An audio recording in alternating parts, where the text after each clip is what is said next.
Welcome, everybody, to this week's edition of Pluralia Dialogos. I'm very, very happy to be joined today by three special guests. We're going to have a special focus as well on the topic, not just of the Arctic, which will be, of course, a theme, but more the question of the idea of value per se. It is becoming more and more clear to people around the world that this is more than simply a glitch in the system that we're living through. There is a systemic breakdown crisis of the transatlantic financial system, as it has been known, especially under the age of consumer society, globalization.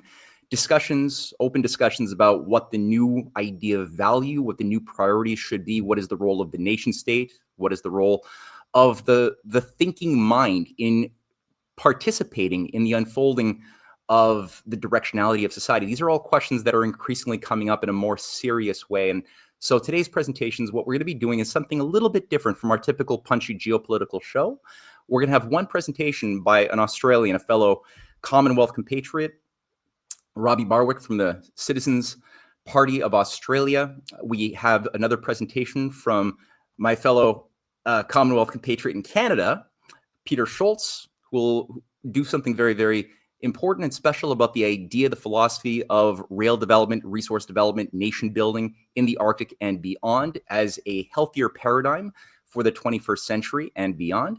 And then we're going to have a third presentation by that will be pre-recorded by a figure by the name of Gregory Pelman, who is the co-founder of the Silk Road Films, of the Global Peace Initiative, and also something known as the Blue Sky of the Earth Museum Project, which he set up a few years ago. And Gregory is going to showcase some of his philosophy of development, what he believes the new paradigm should be. And again, that will be a pre-recorded video at the very end. So before we do anything else, let's listen to let's welcome in our first guest, Robbie Barwick.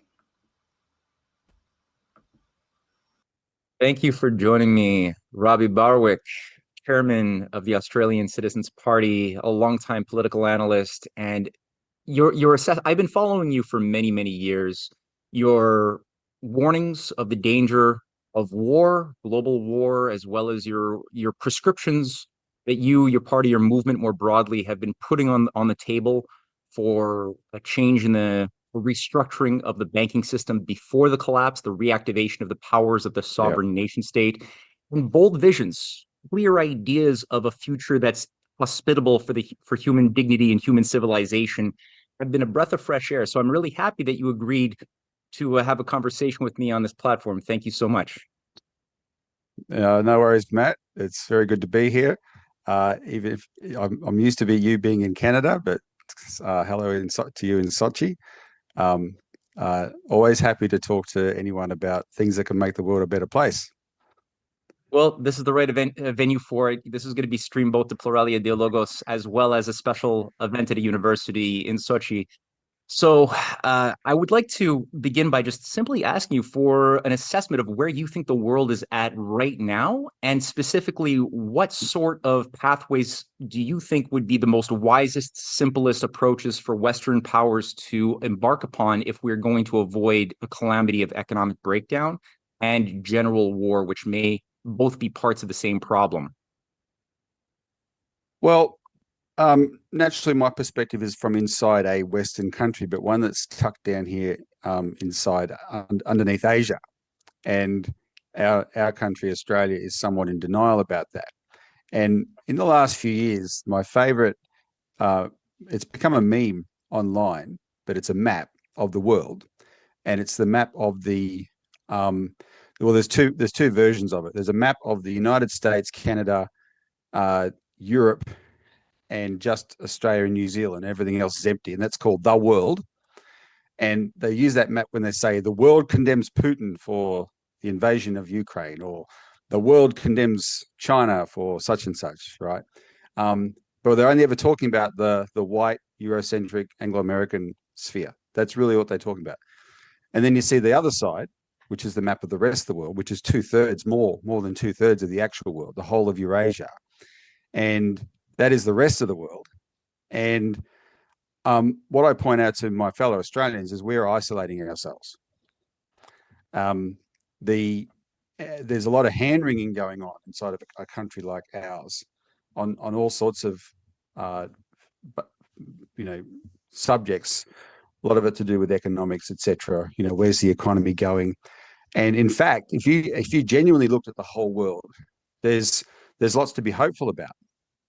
There's actually the world as a whole is making progress, because the real world is getting on with cooperating with each other around formations such as the BRICS, the Shanghai Cooperation Organization, the Eurasian groups that Russia has helped to pull together. And there's a lot of cooperation going on. But we demonize that. And so we've isolated ourselves from it.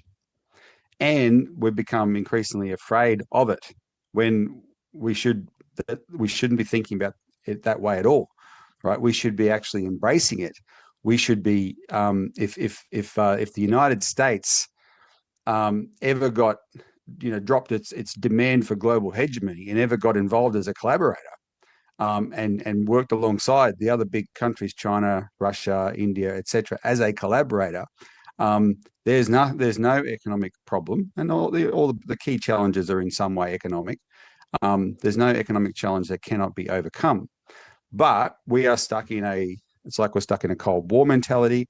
We in the Anglo-American sphere are stuck in a neoliberal mentality, and we at best we see this tendency, this trend around the world towards cooperation around these formations as competition, some kind of economic threat, but then we actually see them as a threat. We're conditioned to see them as a threat, and that becomes a self-fulfilling prophecy, and that's what makes the Western countries very dangerous. And right now, if I can just indulge me for a second, living in a country like Australia, we're talking ourselves, or trying to talk ourselves, into believing that China is a military threat to us. And I've just come back from 20 days in China, my first tour there, my first visit. And I was already convinced China was no military threat. But I've come back more convinced than ever, because I got to see how the Chinese think, what they're thinking about, how they look at the world. And one thing I also got to see is how nothing I saw in China had any militaristic overtones whatsoever. The Chinese are happy to do business with every country in the world. They're happy to do trade with every country in the world. And they've learned from the mistakes of countries like the United States. Why would they want to bankrupt themselves by invading and occupying countries? And I'm trying to tell my fellow Australians this, but they have been so conditioned to fear the countries that are actually setting the pace for the economic progress that we crave. So that's what. So how do we change it? Well, what can we do in the West? I mean, I'm hoping that the work that we do in Australia, pushing for a sovereignty agenda for our country. We call it national and economic sovereignty, meaning we want to be a country that actually asserts its own national independence, which we never have. We've always been dependent on the British and the Americans, and Canada, I'm sure, likewise. But economic sovereignty as well, right? Our financial system is completely Anglo-American, right? We do not control our own economic destiny. And so we want to implement policies that can actually assert sovereignty as Australians, and then use our position, which we're this interesting middle power, use our position to, always be friends with Europe and America, but say, hey, we're prepared to embrace this development path. We're prepared to join with the rest of the world who want to prioritize economic development. You should too. And, it's a tone as much as anything that we've got to set to try and convince people to do that. The odds are stacked against us, but that's our goal. That's what we're trying to work on from our little part of the world down here. Yeah, and it reminds me of that other meme that has gone viral over the last couple of years that asserts something to the effect that, of course, China and Russia are a danger to Western civilization. Just look how close they've put their nations to our military bases. Maybe right. I'll splice that into this presentation here. But it's true, when you actually look at a world map and you just mark out the NATO and US run bases, and I won't even say US, but US military industrial bases that have been encircling Russia and China, especially over the past 20 years, the speed at which these things, the aggressiveness at which this policy has been embarked upon, it really does showcase a suicidal view of self-interest, because it's not self-interest at all to believe that we need to somehow threaten these countries to get back onto some sort of a formula of obedience to a hegemon, but rather we should be looking at, well, what are they doing to successfully end poverty, to uplift their standards of living Yeah. by building big projects? We should be looking and learning, because we used to do that more so in Exactly. our better history. So what is it today? As did we. Same, right? And so Mhm. what is it that you tell your fellow Australians, and I know you have an international audience who listens to you too, what sorts of positive prescriptions do you tell them could be uh, embraced as far as concrete visions for the future that you think it would benefit us to work with Russia, China, and other nations of the multipolar alliance on, as some concrete examples for those who don't want to just keep it on an abstract level? Well, one of them is actually get on the bandwagon of BRICS. Mm, We say at minimum we should be cooperating with BRICS, but let's apply to join. mm, Why not? Right? It would be great for our economy if we did that. Funnily enough, we have just signed a treaty with Indonesia, and it's always funny when our government does things like this, because they actually they they're the most um, uh, outspoken half the time in bad mouthing Russia, especially. We try and be a bit nicer under this current government. We're trying to be a bit nicer to China, but always bad mouth Russia. No one's more evil than. I often say China's the most slandered country in the world, but Putin's the most slandered leader in the world, and so and so BRICS has no currency here in the mainstream politics in Australia at all. I mean, it is like, no one talks about it. It's the enemy, and we're trying to say, hang on, look what it's doing, look who's joining it, and and our government's bragging they've just signed this treaty with Indonesia. Well, Indonesia is now a BRICS member, right? So mm. we now have a treaty arrangement with a BRICS member, and I'm without the Australian people being aware, we're actually finding ourselves quite close to this arrangement. So I'm saying let's join it. Um, for a long time, we have, and I'm talking about 25, 30 years, we have advocated for infrastructure that can tie us in to things like things like the Belt and Road, but we're advocating it before the Belt and Road existed. But we're advocating in the context of what, if you remember the American economist Lyndon LaRouche's concept of the Eurasian land bridge, which is Yes. very similar to what Belt and Road is, right? And so the kind of infrastructure I'm talking about is I'm in Melbourne, which is at the bottom of Australia. Used to be the world's most livable city. But Australia as a landmass doesn't have big internal waterways. And of course, the North America does. China certainly does. And these big internal waterways are good for economic development, right? So we have a very empty inland as a result of not having such waterways. But there's more than one way to skin a cat. So let's build railways, right? And Mm, so we worked with a great engineer who proposed a Melbourne to Darwin, which is a city right at the top of Australia, fast freight railway line that could connect to fast shipping. And we have incredible potential here as an agricultural food bowl. And we live up to it mostly, but then we could do a lot more. But fast freight, fast shipping into Asia, and we could connect our economy right into the world's biggest population centers just right above us, right? And have our produce there within a matter of hours and days, 24 hours to Darwin, a day and a half to Jakarta and Java, right?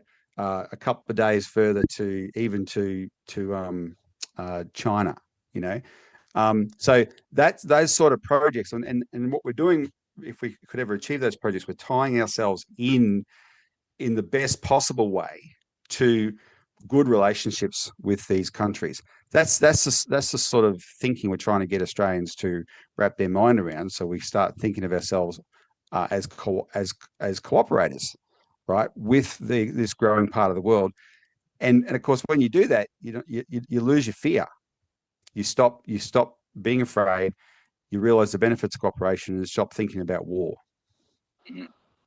Yeah, absolutely. And where there is no vision, of people certainly are inclined to perish. They do. So They do. people wonder why it is that we're sitting on a giant bubble of that once was a viable industrial economy that's become a casino bubble of unpayable debts. And they wonder, how did that happen? Yep. Well, we lost a vision. Yep. We lost the idea of building for the future. So I think what you've just touched on is something fundamentally human. It's premised in natural law. It's premised on something which proposes to build a viable economy that is going to be sustainable in the best sense of the word. And I thank you very much for providing a voice of sanity from another part of my fellow Commonwealthian world, which is desperately lacking. So thank you so much, Robbie Barwick, for these words of wisdom. And I look forward to future conversations. Happy to. Thanks, Matt. Enjoy your time. Thank you. All right. So that was Robbie Barwick. Now, as promised, my fellow Canadian, Peter Scholz, is going to be joining us in just 1 second. Peter has impressed me immensely as somebody who has done more rigorous work on charting out the development potentials, the resources, the different pathways to actualize the building up of Canada's Mid-Canada Shield, the Arctic, and so much more. So very, very happy to introduce a freelance transport and town planner, Peter Scholz. Peter, welcome to the show. Nice to be here. Good morning, man. Good morning, Matt. Yeah, well, I asked you today. You've done so much work. I've heard your presentations on many an occasion. I've been immensely impressed, and I think that if we are going to be able to embark upon the 21st century with a healthier new system, your quality of thinking is going to be really important. So I just want to give you carte blanche to just showcase anything that you think is important to the idea of the emerging world of Arctic cooperation, the Bering Strait discussion, anything you want to do in this degree, it's all yours. I give it to you. Well, thank you very much, Matt. I will try to keep it fairly tight. If you like, you can share the link to another interview where, you did give me carte blanche, and that was 3.5 hours long. So if people want to dig into more details on these kind of facts, they can. So my story is I am a transportation planner registered with the Institute of Transportation Engineers in Washington, D.C., and I'm a registered professional planner with town planning in Alberta. I had lived in Nunavut for 10 years, and I was recruited by Alaska to Alberta Railway to help them build a railway from, figure out through the preliminary work for a railway from Alaska to Alberta, and that was in 2020. Best team I've ever worked for. We were taking an Indigenous focused approach, where it'd be Indigenous owned 49% and those kinds of things. But there was some rotten smells coming out of the ventilators, and the chairman was caught with his hand in a cookie jar, is the way I put it in a nice way. And the Ontario Securities Commission got involved, and they shut us down. And the company was declared bankrupt, and the assets were seized by a bankruptcy agent. And they deemed the project to be of zero value, would not sell it for any price. And, no one's severances were paid, for example. So in my case, I ended up being laid off holding my 4th daughter, who was then 2 weeks old, in my arms. I had brought her to the meeting to show the team, because everything's virtual. And that was that. And I found out later that there was a buyer through a source I can't mention, and who the buyer was I can't mention, and I can't mention who the bankruptcy agent was on air. But when I found out that the sale had been been turned down, as the assets being zero value, I had some questions in my mind that have not really been satisfied, because we had engineering diagrams, we had existing relationships, we had MOUs with First Nations, we had routes picked out, we had some early permitting done, we had initial work for an environmental assessment report. It was all, it was land right-of-way agreements with landholders. Surely that's worth more than zero, right? We had been doing real work. So anyway, I put it aside. I had been doing some route stuff while I was there, and as a mental health exercise, I took a few notes and then I set it aside for 2 years. And then early 2023, it was still nagging at the back of my head. So I was now living in Alberta because I relocated from Nunavut to Alberta for this job. And now I made the transition to freelancing. And I just want to say this before you go on. I just want to say this quickly. For those who may not know, this experience that you just described, I mean, before the actual hand of the cookie jar and all of those tragic experiences and running into all of the invisible walls, was given an actual federal endorsement by none other than Donald Trump in September of 2020, which did shake things up because this was being looked at by people in very high levels at that time, at least, pertaining to the Alaska to Canada, the Alaska to Alberta rail idea. So the fact that you had so much momentum behind it and then so many unnecessary obstructions that got in the way, both internally within that agency, but also externally, these are all very important things.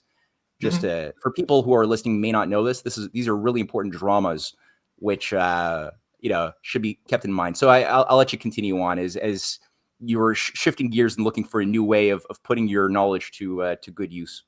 Oh yeah, I appreciate that. Yeah, it's a bit of a house of cards going on. I come from a planning background and more of a technical background, and I've branded myself as just being someone that understands the geography, the geotechnical risks and options, potential costs, and understands the roles of the Indigenous groups as being the traditional stewards of the land, that they view themselves as being appointed by the Creator to be stewards of their traditional territories. Some people may agree with that, some people not, but the fact is they view themselves that way, and I view that. If someone views themselves and says, I'm the steward of my people, are the steward of this area, I'm going to respect that, whether or not I agree with them on a religious perspective, because they've been there for thousands of years and they have knowledge of it. So, the reason A2A hired me when it did was because Trump issued the cross-border permit at the Alaska-Yukon border. So there was increased enough certainty enough that they were willing to start hiring people to look more on the Canadian side. But what I'm going to be sharing today is a sort of a very high level recap of routing information, so people understand basically the layout of the land, literally. And I will touch briefly, because I know the audience is interested in the Bering Strait. I have not looked at it at a close level. And in the current geopolitical situation, I don't foresee myself doing that. But geopolitics change minute by minute sometimes. Well, I'll just say just quickly, the reason why I asked you to incorporate that into today's presentation is simply because since it was circulated just a month and a half, 2 months ago by Kirill Dmitriev, a representative of the Kremlin, this image has imprinted itself on a lot of people's minds. And currently I am in Sochi for a film festival. And I'll tell you, a lot of Russians are very, very passionate about the idea of the Arctic and especially the Bering Strait. So that's something that I'm just seeing more and more in the conversation, including now in North America, which I haven't seen before because of this type of intervention. So I appreciate that you're humoring me by introducing a little bit of the consideration into your general outline. I appreciate that. And the reality is, I appreciate the Russian enthusiasm. Canada is the sticking point, technically, and getting through Canada is a lot harder issue than you think. And most Canadian, I see lines going from the point of Alaska and just connecting some point semi-randomly in Canada. I'm going like there is volumes of information in that crayon line that need to be considered. And I'm going to do a very, very high level survey of that. And I'm basically a teaser. If you really are interested, go to that 3.5 hour posting and we'll get into more technical. You can go into more technical detail. Yeah, that's going to be in the description box under this video very soon. So check that out, people. Okay. So the story of share screen. Okay. Let's go 2 monitors. Okay. Share screen. Okay. Window. No, I want entire screen and I want that one. Okay, good. Okay, so this map had its earliest days in 2020 when the project died, and or 2021, the project died, the first version of this, I was making the map. I was literally crying. There was wet on my cheeks because this was my passion. And it became sort of a mental health exercise because I had so much information in my head. I just needed to get it out so I could move on. And I put it aside for 2 years. And then in 2023, I had made the transition to freelancing, and it was still niggling in the back of my head. I'm like, what if? Why not? The project did not fail for good reasons. And I called up a couple dozen. Matt, are you still there? I don't see your sub-screen anymore. I am indeed. Don't worry. I just wanted to give you full full access to this one. Yeah. So I called up a couple of dozen First Nations, and I said, we or my team had been in contact with you 2 years ago, and were you actually genuinely interested? And all of them said yes, but we want to be part of this from point -1. We want to be there from before early planning stages. So I began a process of revising the map that had started. My primary sources of information were the Rail Atlas at the University of Alberta Archives, which included many hundreds of maps that were created mainly in the early 19th century when there was a bit of a rail boom in Canada. And a lot of visionaries were thinking which train could go where. So, and then the A2A information from the company I'd worked before, some of which was, the details may be under NDA, but you can't copyright the Earth, right? If there's a line on a map, you can't copyright. You can copyright the details of that line because there's more work in the detail than in the general identification. Anyway, so on this map you're looking at, there are 4 colors. If the color is red, it means there is a train there. If the color is orange, that means there is a deactivated railway, which is of interest to us because it means you can put a train there because there was a track there. If it's green, it means somebody who, with either an engineer or a surveyor qualification, put that line on a map sometime in the last 110 years. And if it is yellow, that means I have looked at the route. It is suitable topographically. That means gradients and curvature. Trains do not like turning left or right, especially when they're mile-long trains moving at 80 or 100 kilometers an hour and have, 1,500 meters of rail cars behind them. They do not like turning. They really don't like going up or down. These things are 280,000 pounds a car times 300 cars. So we're looking at 1% gradient maximum, avoiding areas of significant topography, tunneling, etc. And actually looking into detail. So that's where this map came from. And for the engineers in the audience, what I have found when I'm talking to an engineer one-on-one is they look at this map and they go, yeah, so what? Show me the data. Prove it. So then I go to this screen and I say, here's your data. And so you're seeing here a smattering, and I'm not going to go over these lines in great detail, but this is drawing out the lines. The white line is the A2A line, which was proven out. And for example, I'll zoom in on this pass here. Where are we? Summit Lake. There we go.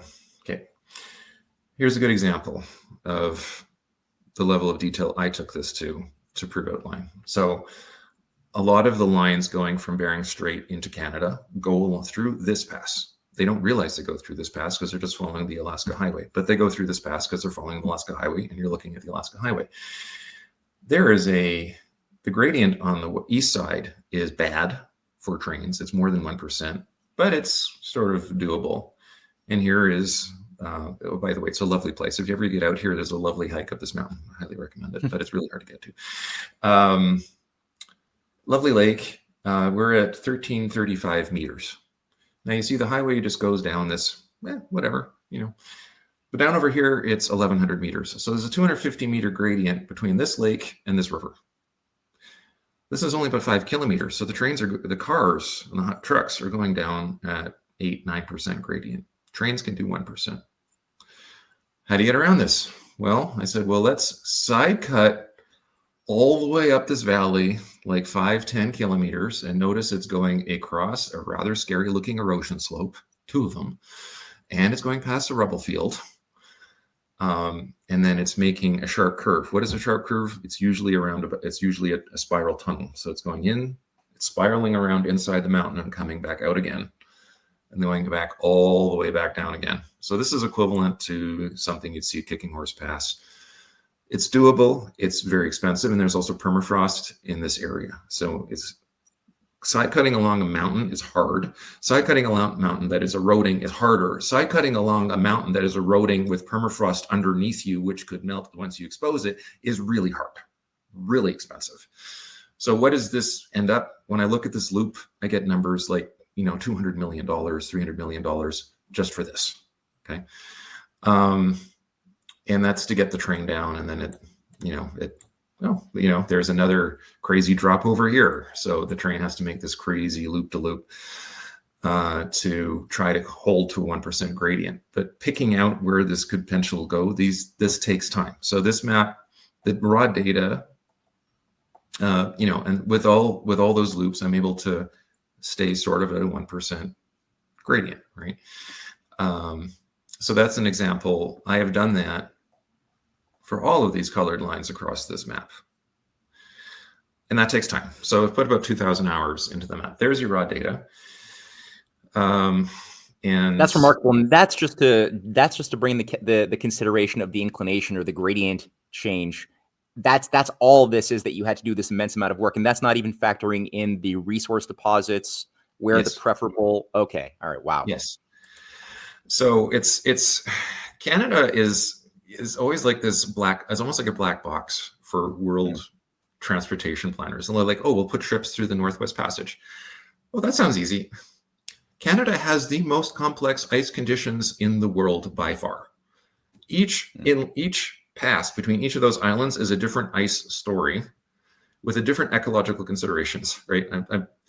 So with Russia, in the Russian mindset, you have a fairly straight Siberian coastline. You've got a few islands offshore, but basically in the wintertime, the ice extends from the North Pole down to the coast. And in the summertime, the ice extends from the coast and moves back up again towards the North Pole.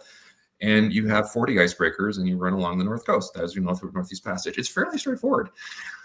I'm going to a shipping summit next week, and I'm spending a half hour just talking about a few passes and the ice conditions and a few passes in the islands up there. I'm not talking about Northwest Passage. I'm talking about getting to Bering Strait. But there it is. It's the same sort of situation on the terrain.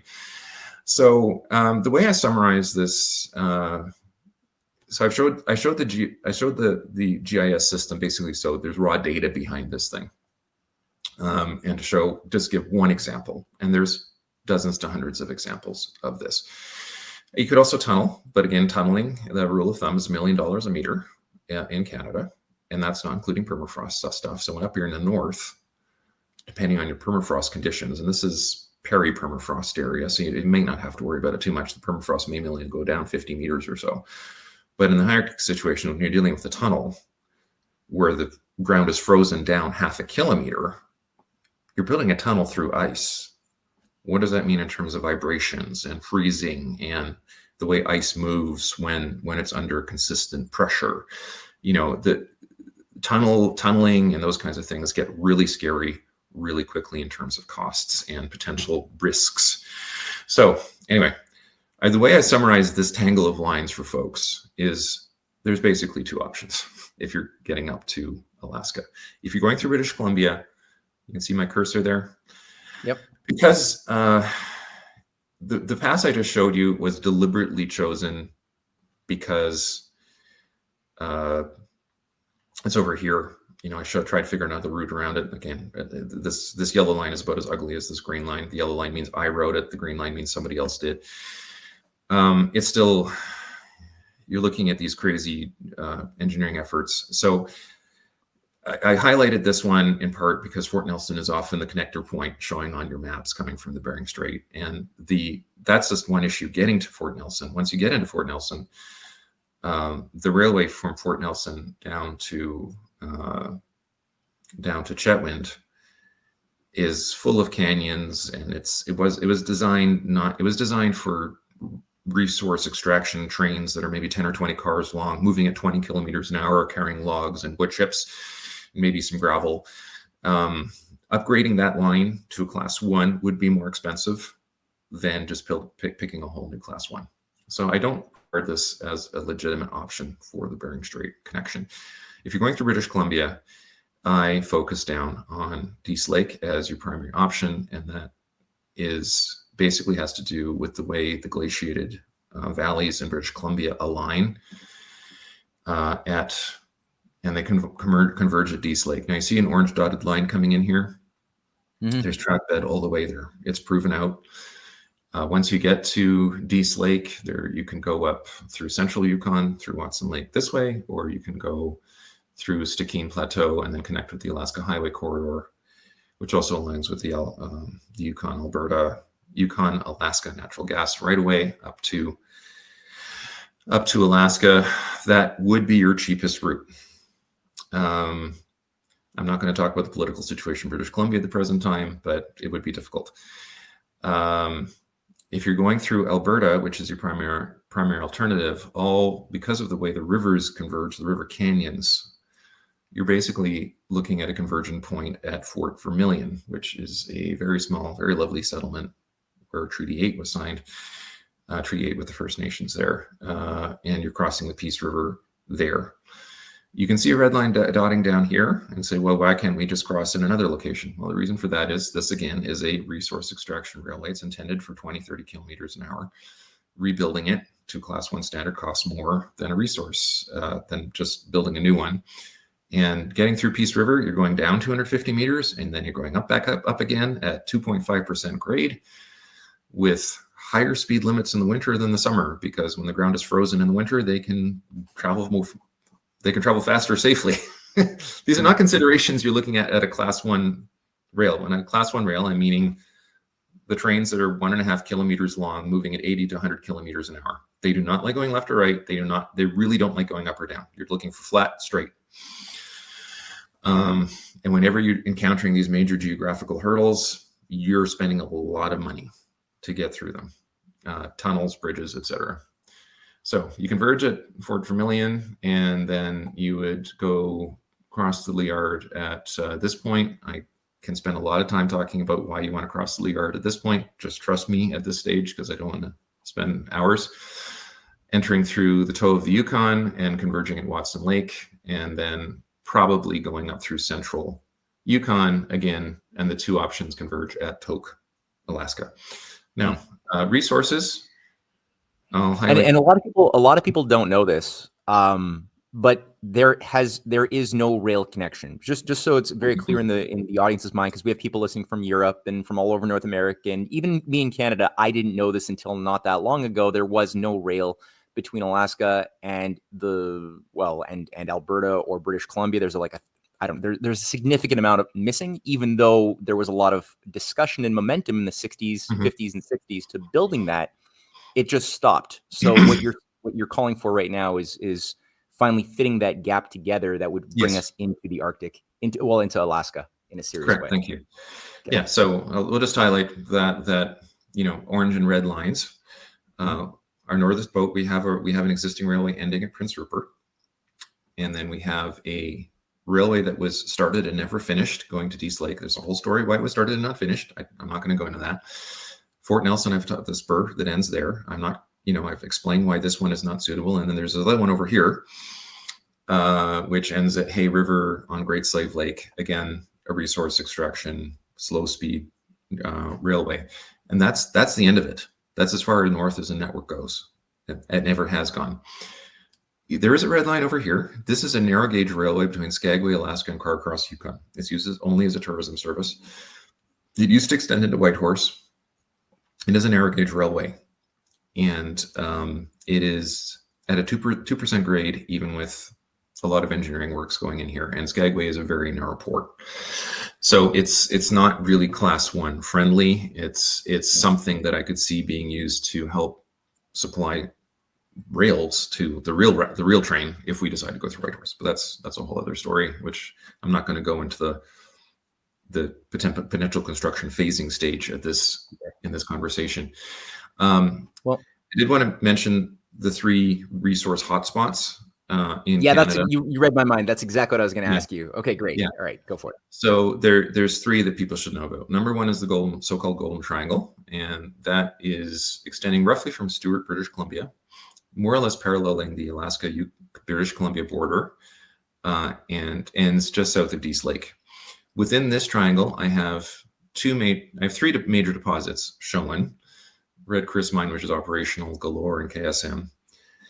But below that layer, there's another 30 potentially mineable deposits with everything in them.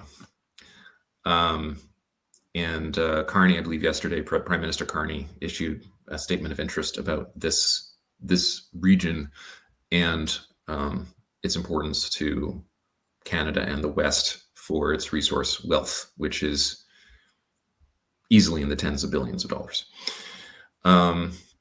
The other hotspot is a bit out of our discussion zone, but it's the Slave Geological Province, which roughly is where you see this road proposal. Izok is one of the major deposits in the area. Again, what shows up on different maps has changed, but again, there's 20 or 30 deposits with everything in them, from diamonds to gold to ore to zinc in this region.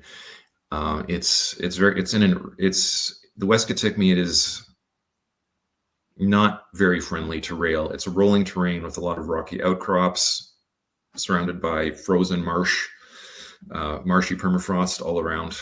So really, you're only getting roads in there. Right now, it's serviced by ice roads, which is the reason that the all-weather road has been proposed to. The idea is to get the minerals to the coast, which would then be pulled out in the summertime, the ice-free season, by barge. They've talked about the potential military purposes of this road, but I don't see it. But anyway, that is another hotspot. And then the third hotspot that is relevant to our discussion, there's another one farther east, but I won't go in, and then there's the Ring of Fire in Ontario, but I won't go into those because we're talking about Bering Strait. Is sort of central and eastern Yukon. So what we have here, and this is a publicly available information. Cantung, to my knowledge, was the primary source of tungsten in the West. It's been mined out. Mactung is the new primary source of tungsten in the West. There's been a lot of interest from the North American federal governments on how to access this tungsten, and there's engineering studies underway for upgrading road access to the McMillan Pass area. There's also a major zinc deposit at McMillan Pass. And going up the area, there's another significant deposit at Gaina, I believe heavy ores, zinc if I'm not mistaken. And then Crest is the one that nobody's heard about. 16 billion tons of high-grade iron ore. That is a billion tons of ore at Crest, which is on the Yukon NWP border. You're never getting that stuff out by road. And then there's other deposits like Andrew, that could or could not. There's Kudzakaya, Wolverine, these other. Yukon has a bad history. Like Wolverine was developed by a Chinese firm, and they didn't do their engineering right, so they had to shut down the mine after like 6 months, and then there was this massive cleanup cost, and they didn't do security properly. So there's been another story of a frozen dam core failing at a different mine near Mayo, like about 6 months ago. Yukon has a bad history of mining companies cutting corners, and that has not helped us at all. And when I hear those things, when I hear about with modern technology and modern engineering methods of these kinds of failures, I just shake my head. I'm like, you are not helping anybody when you cut corners, because you destroy the reputation of the mining industry. You destroy the interest in resource development, and you empower folks that believe that anything people touch is turned to crap. And they are then feel, when you show these industrial concepts, they feel empowered to oppose them because of what's happened in the past. And that definitely makes things more difficult for folks like me. But anyway, there's Casino, another major zinc deposit, which on that note too. I mean, I think Hollywood also doesn't help, but we're several generations into a lot of conditioning where on the one hand, you actually have very bad behavior from industrial firms that clear crop forests that have done a lot of damage to the environment, undoubtedly. But then it's the idea that there could be a sane way that industry and infrastructure develop in a big way without destroying nature and ecosystems is not even discussed.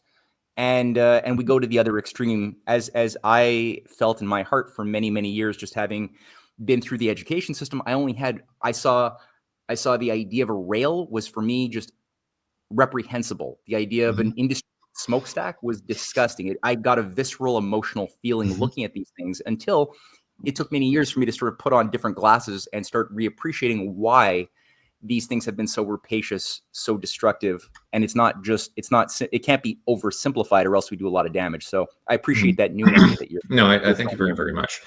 No, I appreciate that. And, you know, the government response to these disasters has been to establish more and more and more regulation. And then they hire people out of university that have perspectives similar to what you or I had when we got out of university, which is industry is bad. And then you put them in charge of these regulatory processes.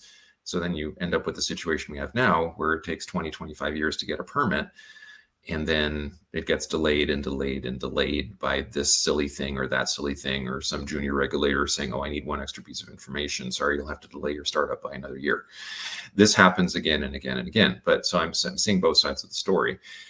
By bringing this up at this stage in this context, you know, we're all in this together. And when we talk about this railway and all these potential mining and other economic activities that could be empowered by this railway through Canada, I think we need to, we need to develop a culture where we're sort of a community culture. We're all sort of watching out for each other. So no one's going to tell me that a frozen core dam failed and there wasn't an engineer somewhere that was watching it. Like somebody was aware, somebody was ignoring the signals. So that can't happen anymore. We need to have a culture where we're doing nation building together. And, you know, that's one thing I have found is when we do talk about nation building in this sort of context, you know, I get a real feeling of community with people, you know, other end of the country, people I've never met before. It's like, yeah, we're building a better country together. What are the things we need to know? And, you know, I've been able to add some contributions saying these are the route options and these are where the resources are. But I'm also being upfront and open about this is the pitfalls that have hurt us before. And they're political, some are real. And there's a feedback mechanism. If we all look at this together, like if it's not just an engineer says, oh, I'm not going to ignore that warning sign on this design, but it's like, if I do my job badly, this could shut down a tens of billions dollar railway. It could hurt for future generations. It's going to destroy the reputation of the industry. Suddenly it's like, yeah, I'm an integral part of a machine, of a nation building machine, of a Canadian advancement, and I'm damaging that. So everyone is going to have to take that perspective of very high responsibility.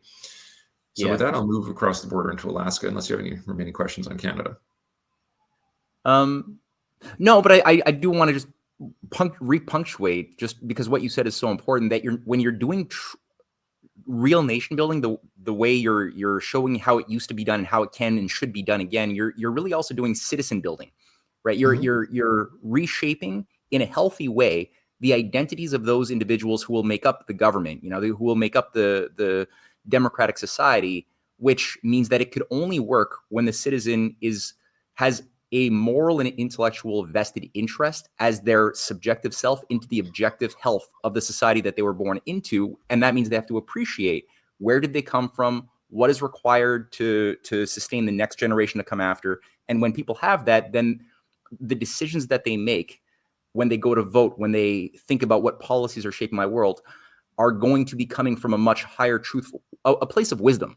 And that's a society that can govern itself. And that's the type of nonlinear but very real transformation that we're talking about, which we haven't seen in so long. So I just want to really punctuate that it's not just rail on a graph, it's not just resources, it's not just turning resources into money, although that happens, but it's this transformative power of the society as a whole on every level, intellectual, spiritual, cultural, physical as well. So thank you very much. Yeah, no, keep I going agree. for a little bit. I agree with that wholeheartedly. So as I said, both options come in at toke. Costing, the price of steel has gone up. I'm using a sliding scale. I've looked at each link independently. I've used a range of between $1.5 million per kilometer for building a railway on flat prairie that needs a 50 centimeter ballast base to $20 million a kilometer for side cutting on mountains where there may be some permafrost and you need to stick thermosiphons in the ground to keep the ground frozen, those kinds of things. And that's not including, regulatory costs, land holding costs, those kinds of things. So construction costs alone, not including all the other overhead, coming in through British Columbia, because there is an existing rail bed there, I'm estimating the cost on this line coming in at somewhere between 25 and $35 billion. And remember, you have to add to that all the regulatory administration,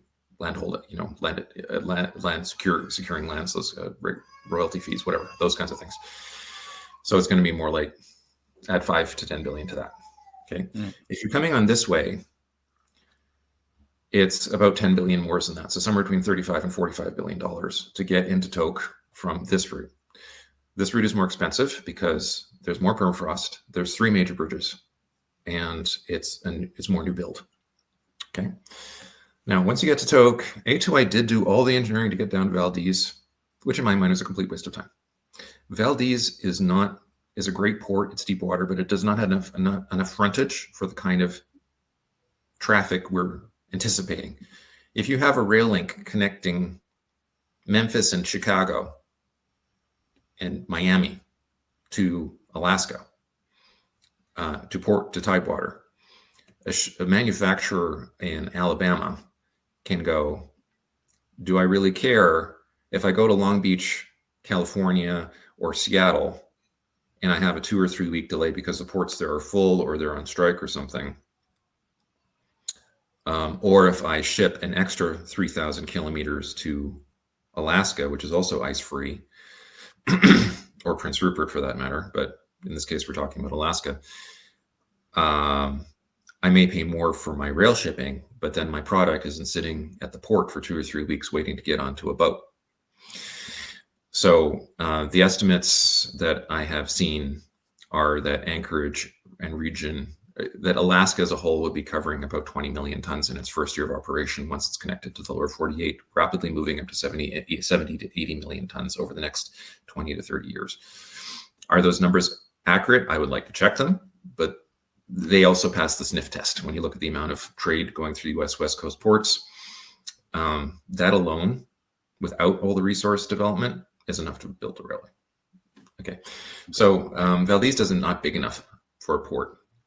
So I view the only option is moving from Toke up to the current limit of the Alaska Railroad, which is at a village of North Pole, and then there would have to be some upgrades along the existing Alaska Railroad to upgrade it to a Class 1 standard. It's not that bad. It could be upgraded for about $1 billion, the whole system. And then you have 4 ports to pick from, all of which are ice-free. There's Anchorage, there's Port McKenzie, which is basically ready to go. They even have the rail right-of-way ready to go. And then there's Whittier and there's Seward. Would there be passenger capacity for this? Yeah. Do I think Americans, if there's a train that goes from Seward to Miami on a hotel on rails, would Americans want to take that? With 400 million Americans wanting to see their whole country in one giant train ride? Yeah, I think there's a real market there. It was never looked at. But you just think about it, it's like everyone would want to take that, at least once in their brain to see it. And take 400 million Americans, and then what percentage can afford to do it, and how many do they want to do it? And, you get back of the envelope. Yeah, there's a worthwhile train ride. Now, moving on from there, you can see my map is blank. My map is blank because I have not looked at it in any level of detail. And, I put 2,000 hours to get the map this far. If someone wants me to do the same analysis over getting the rest of the way to Bering Strait, give me a call. Okay. Sorry. So, but I have had a very quick look. I threw this line together in 3 hours. So take it for what it's worth. It is a crayon, as far as I'm concerned. Getting to the Bering Strait from the existing Alaska Railroad over here. I did this in 3 hours when Putin was in Anchorage, just for fun, because it was on everybody's mind. I felt inspired to do it. The synopsis is I didn't come across any significant elevation changes. It was up to 350 meters above sea level back down. Nothing you really worry about across 1,200 kilometers. What did worry me is so much of the terrain looks like that. That is permafrost terrain. When you see permafrost terrain and you want to put a train on it, you're doing one of two things, or you're doing both. You're sticking a thermosiphon in the ground every 10 feet. The thermosiphon is like a freezer that has a cold end to it, so it releases heat out of the top. And you put a little solar panel at the top, so it has power to run. You need to put one of those in every 10 or 20 feet. That's about $10,000 each, $20,000 each for thermosiphon, and then you need to power them. As I said, maybe solar work, maybe need a battery pack. And then you need to put enough. Remember, this is mush. Okay, this is frozen mush that you're sitting on. This is swampland. So you need to put a clay layer down for stability, and then you need to put a stupid amount of gravel on it. The clay layer provides some stability because it tends to sort of solidify a bit. But then it also prevents water from seeping up, and the permafrost from basically eating what you put above it, and basically making a bulge in the permafrost zone, which is it's completely unfair. Permafrost does not fight fair. And when I look at terrain like this, and when I've seen the engineering, is usually have a 6 meter to 9 meter ballast base underneath the track. Okay. That is a 4-story house. Okay, it's an immense amount of digging that needs to be done just to get through that. Yeah. So, okay, all right. So, big challenges for future engineers to tackle. Okay, so duly noted. So let's keep on moving towards it. Huh? Yeah, absolutely. So factor 15 to 20 billion bucks to get from Fairbanks to the Bering Strait tunnel. Okay. So add that on. So 15 to 20 billion bucks, add that on to the 30, 40, 50 I said about getting to Fairbanks. You've now got to the Bering Strait. Okay. Congratulations. So I'm being real. And then I think it can be done, but it's the resources required to make it are significant. No, I love the realism. This is good. This is people need to challenge, to chew on this stuff. Yeah. Okay. So this is now the Bering Strait that we're looking at, and what do we got on this is in the front Bering of our Strait. eyes? Yeah. Yeah.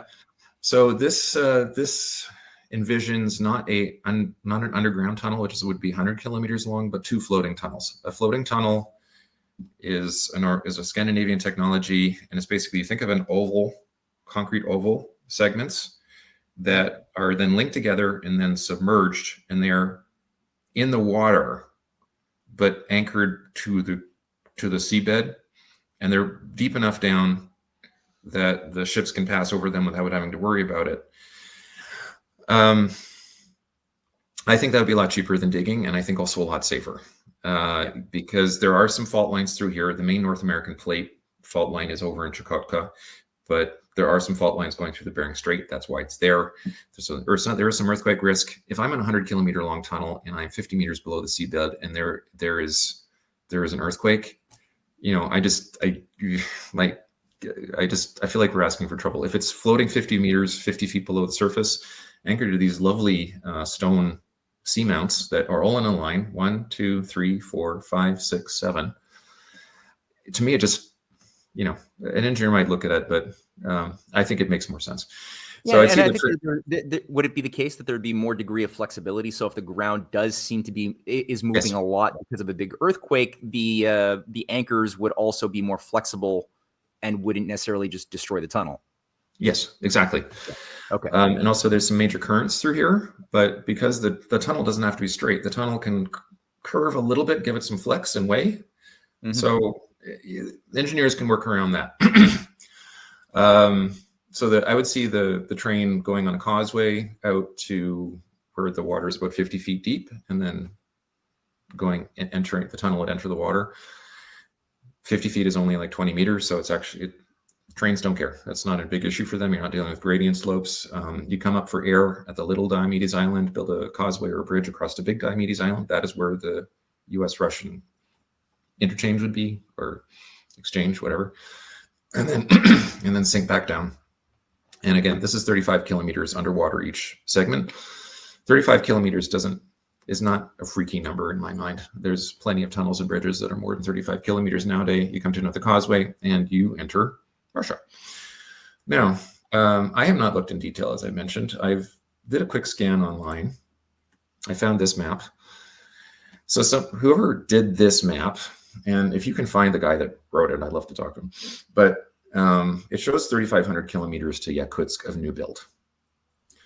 And because the line wiggles the way it does, it tells me they've put some thought into where it's going to go. Where I like to go is, why did you pick that particular wiggly line and not another wiggly line that's right next to it? Right. That's where my brain comes in. What are the other options? Mm-hmm. That's what I like to look at in detail. But anyway, I'm taking that it's official. So Yakutsk to Namau, which is I believe the name of the community on the Chukotka side, 3,500 kilometers. There is some talk in the Russian government about extending the line from Yakutsk and then going to the sea at Magadan, which would cut your overall distance by, I don't know, down to 2,800 kilometers from this point up to Chukotka. But again, you're dealing with terrain that is, I'll just pick a random point. Mountains, permafrost, valleys. So Russian construction costs are a lot less, but you're dealing with significant costs on the Russian side as well. And then you have your bridge. Would this thing work? Oh yeah. If you're connecting into the Chinese industrial heartland across to North America, the people at if it's double track, I think it would be full like the first day, and the ports would still be running at full capacity. So that's my 20-cent tour of the Bering Strait. Yeah, no, Peter, thank you so much. I really appreciate the rigor. Like I said, I always find this refreshing. It's so easy to draw lines on a map and to play the world like it's a game of Sims, but to actually see somebody who's been on the ground, who's thought through the variables, I really appreciate that. And I'll just add a couple of quick images here. The reason why I'm actually in Sochi, for those who may not know, I was invited to speak or to have my film presented at a film festival. So my wife, myself, Jason Dahl, our filmmaking friend, put together something called the Arctic Theater of War, or International Cooperation, about a year ago.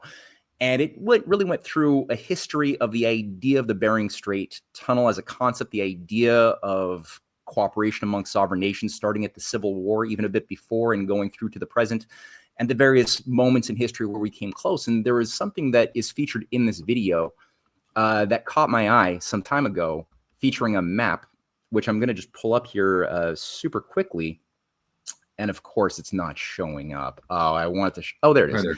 So right there is an 1890 map called Gilpin's American Economic, Just, and Correct Map of the World, featuring this entire grid of rail networks that, of course, the feasibility studies weren't done in a rigorous way, but the concept was there.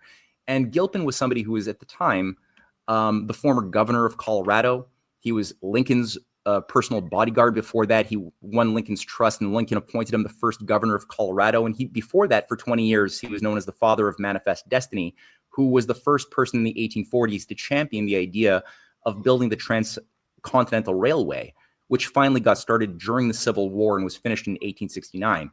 And his idea was, from the very beginning, and I think Lincoln probably got a lot of these ideas from Gilpin and some of his Russian friends, was to extend the transcontinental that ended in California all the way up through British Columbia into Alaska, that Russia had just sold to the United States, and onward into Eurasia, based on a concept of the greenbacks emitting productive credit and cooperating instead of fighting your neighbors. And that concept was, I think, very powerful. Even the Tsar Nicholas II commissioned a team of American engineers to go to Alaska to carry out feasibility studies in 1905 over the Bering Strait, and it was covered in the New York Times and Western press as well. Of course, some revolutions, some wars got in the way, and the world went in a different direction. But this is a very old idea, and to see that it's now being circulated again, this is something that was just released across mainstream media, with some of the JFK classified files that the Soviets had been holding on to. There was somewhere along the way an American civil engineer in the 60s who drew up, in a fanciful way, but I think an important idea in 1962, something that was playfully dubbed the Kennedy-Khrushchev World Peace Bridge, featuring just that very connection. And this is, I think, coming at a moment when we really need to be thinking big and thinking about these historical precedents. So it's not coming out of the blue. It's not coming out of a vacuum. It's not coming out of a Sims game. This has very real past and future importance. So everything you've just said, I appreciate so much. I hope people check out your longer 3.5-hour beautiful presentation in the description box of this video, as well as my 36-minute film, which will be screened at this film festival in Sochi. That's also going to be linked in the description box. Peter, thank you so very much. Thank you very much for the invitation. It was a pleasure. All right. Thank you. For our next guest, we have Gregory Pelman, who is somebody who is Russian. He's been working for many years on a variety of projects with his attempts to basically bring the world in some measure into a better place. And as I mentioned at the very beginning, he is the co-founder of the Silk Road Films. He's the co-founder of the Global Peace Initiative in 2022, something called the Blue Sky of the Earth Museum Project, with what he calls the idea of uniting humanity as a multi-planetary species. Now, very curious to see what he has to say. He sent over a pre-recorded message with an image of himself, which we'll play for the next 15 or so minutes, and we'll round it out that way. So for the very last presentation, let's listen to a word from Gregory Pelman.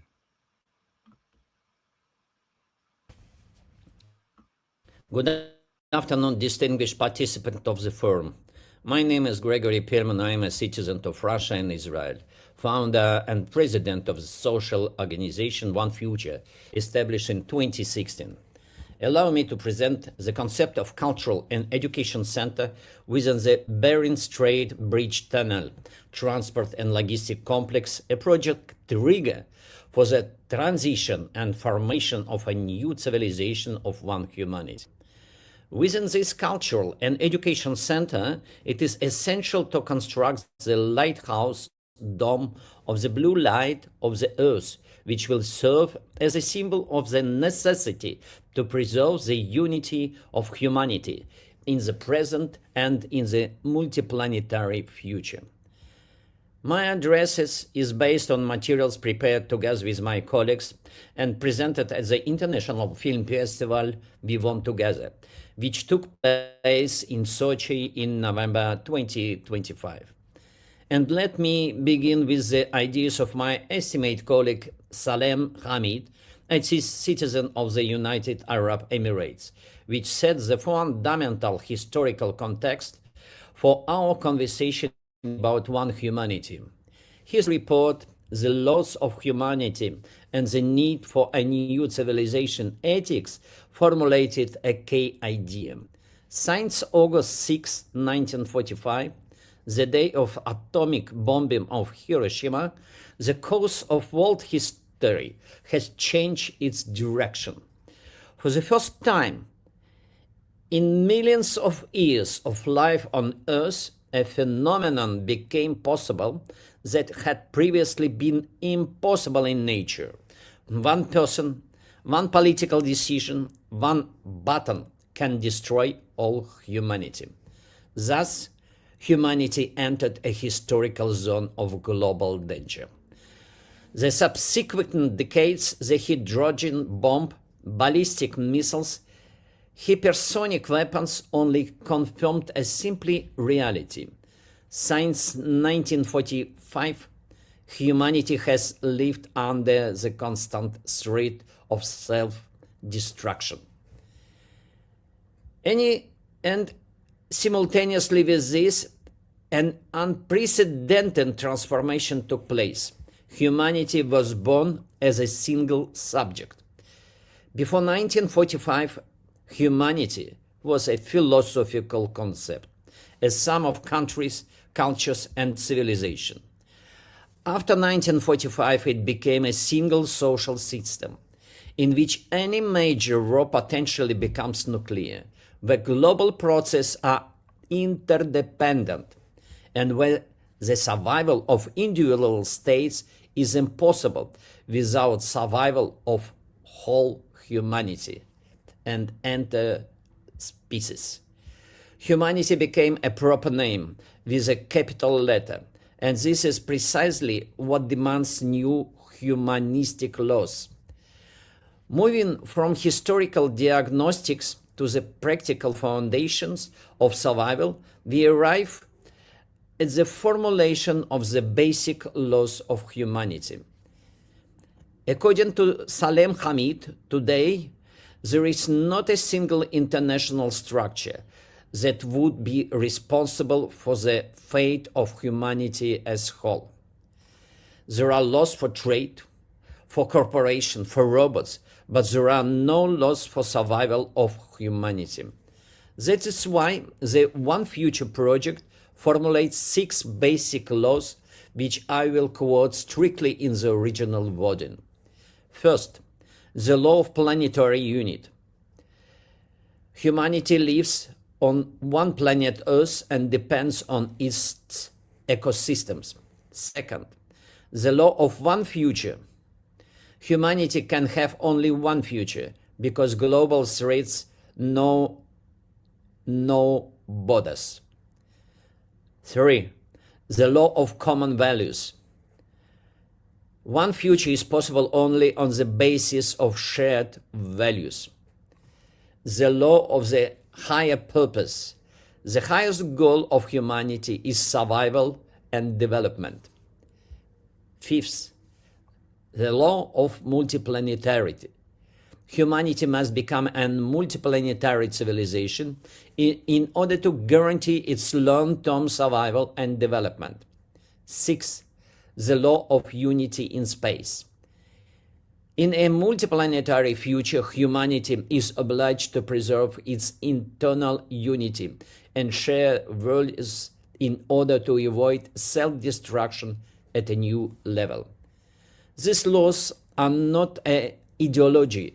This is ontology of survival of the species Homo sapiens. And if these laws set the framework for the survival of humanity, then the next step is to understand which forces and which elites are capable of leading us through this transition.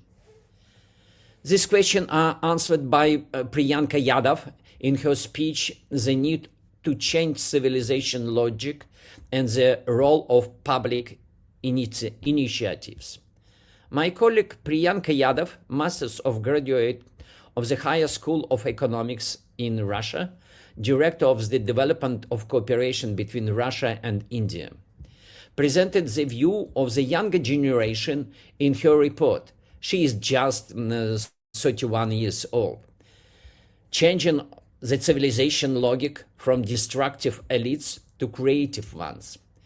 Priyanka precisely identified why humanity today is stuck in a dangerous loop. Military elites live off conflicts, resource elites of control of resources, financial elites of global debt. These are the destructive elites of the past, holding on to power through fear. But in the 21st century, a new force is emerging, the creative elite of high-tech, IT, clean tech, edutech. Its characteristic are, it creates rather than destroys, it unites people rather than divides them, but it does not yet possesses political subjectivity. Priyanka formulated the main challenge. There is a need for a civilization change of elites, from destructive to creative. not through revolution, but through an evolution of responsibility. This is where public initiatives such as One Future come into play. In her view, the following must happen.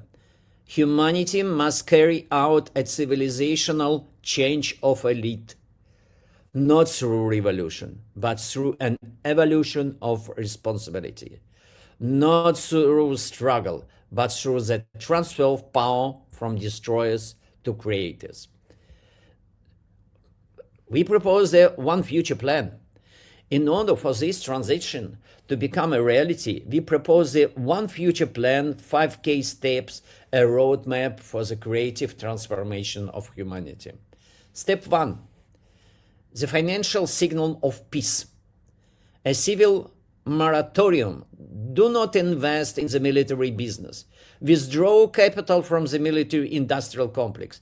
Defend peace with your own wallet. Step 2, a coalition of culture and technology. Unite leaders of IT, scientists, entrepreneurs, and thinkers. Adopt the manifesto of common values as a code of a new era. Step 3, reorientation toward development.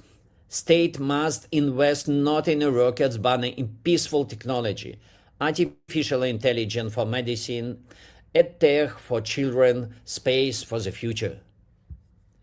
Step 4, control over global meanings. Media must no longer be a weapon of chaos and instrument of escalation, of military confrontation. We initiated the One Future Media Alliance and One Future Microfilm Challenge, a global film platform for movies that create the future rather than destroy it. Step 5, a new political architecture. The technological elite must assume political responsibility.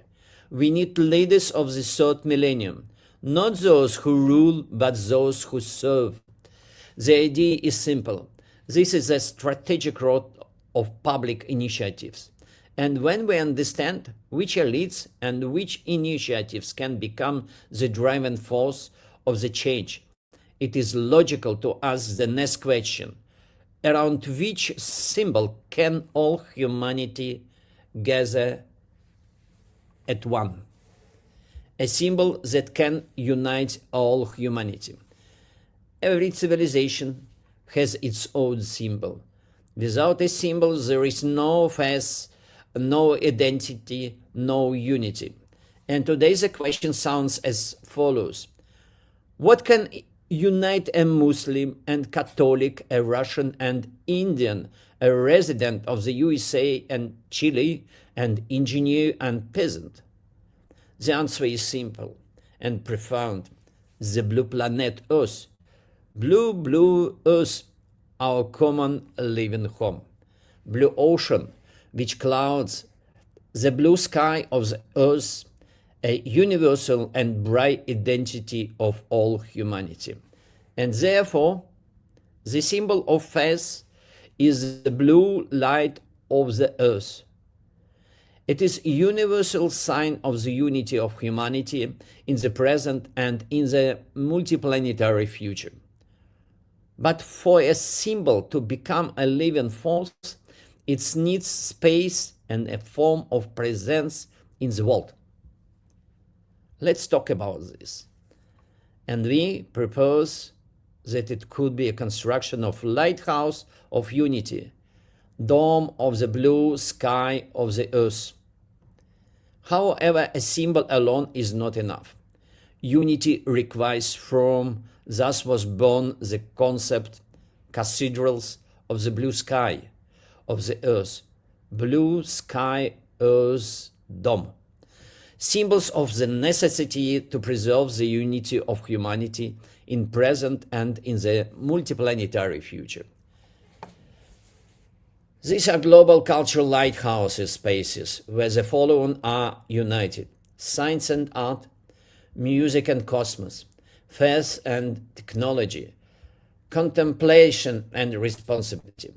They will become architectural centers of culture and enlightenment, points of strength and reconciliation, spaces of nocturne in blue, symbols of humanity, aspiration to unity and development.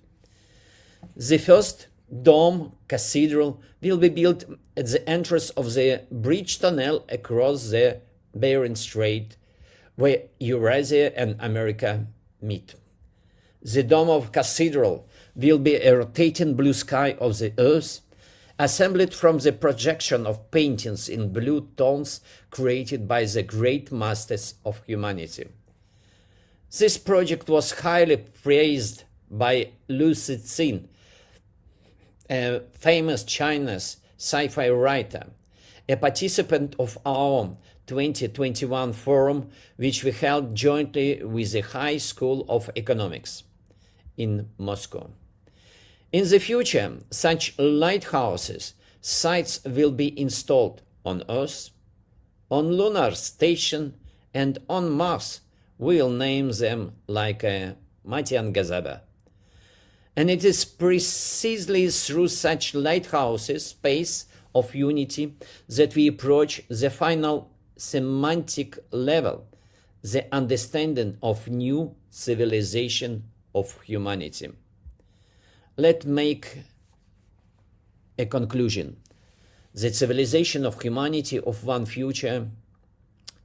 Today, humanity stands at the threshold of a new era, the transition and formation of a new civilization of one future, a civilization of one humanity. The lighthouse of the blue light of the earth remind us we are a single humanity living under one sky, on one planet, with one chance for survival, and with one goal.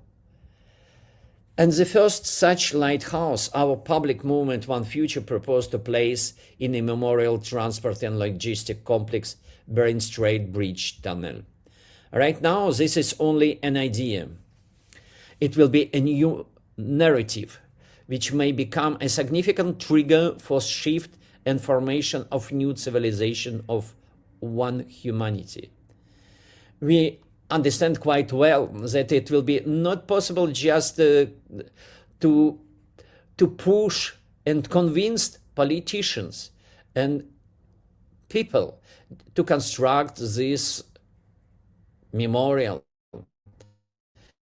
culture, scientific center with lighthouses of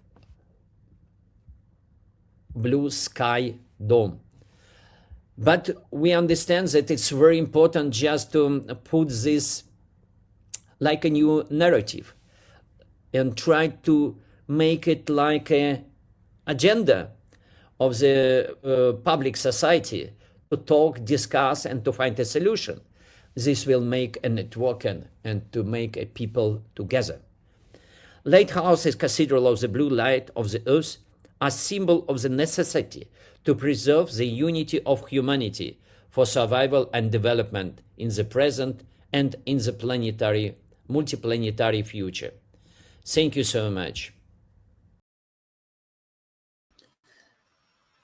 Okay, well, yeah, that was those are some very, very big ideas, and thank you to Gregory Pelman for making that pre-recorded presentation. And it was an interesting balance to showcase one way of looking at the Bering Strait and the challenges ahead leading up to it, from the standpoint of deep refinement and rigor, and then to be able to also take a step back with Gregory's presentation and look at a thumbnail sketch of a possibility of the implications of what this could feasibly mean for humanity more broadly as a species that has to redefine our identity around something much, much bigger than simply our local myopic existence within the scale of, why limit ourselves to the boundary conditions simply of the Earth, but the question of the galaxy, the planetary system, the galaxy more broadly should be something that we all think about as a home. So I do agree with Gregory on those points, as far as what type of identity will